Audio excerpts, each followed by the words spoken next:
Hello, good day po mga ka-opinion, ano? Ngayon po sinubukan ko or tinry ko maging food delivery, no? Or parang Grab, no? Ngayon, ganito po, no? For example, ikaw may edad na, no? Kasi po ako nasa, ano na ako nasa bingit na ng pag-senior citizen, no? Pag ang tao ay masipag, no? For example, siyempre may edad ka na, gusto mo pang kumita ng pera, no? Ganito po, no? Siguro, pwede ka kung kaya mo pa, healthy ka, malusog, no? Kaya mo pa magmotor. Kasi meron talaga, yung mga ibang masisipag, kahit may edad na, gusto pang kumita, basta healthy ka. No, ganun po. Kaya ngayon, tinry ko to, no? Talagang ramdam mo kung ano ang hirap ng mga food delivery, no? Nag-aantay ka, tapos siyempre nasa sikat ka ng araw, yan. Yan, naghihintay po ako, no? Yan, tinry ko lang po kasi galing po ako ng Chowking and then nag-take out ako. After Chowking, pumunta po ako ng Coco.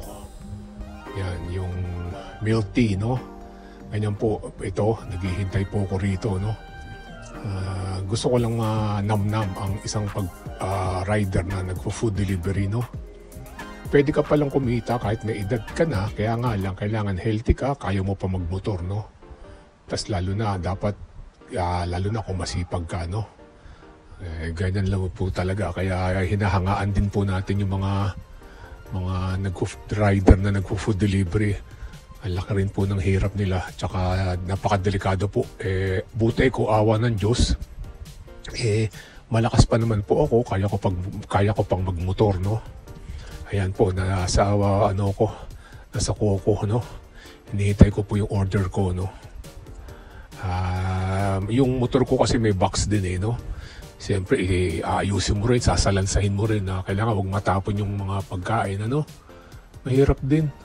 Naghahabol ka ng oras, yan. Ito po ko na, no?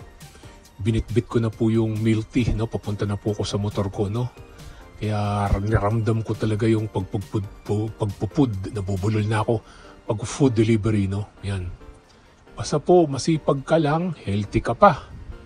Sa ano lang to, lalo na pag magiging senior ka na, no? Kaya mo pa magmotor. Tapos kung masipag ka, pwede pa po, no?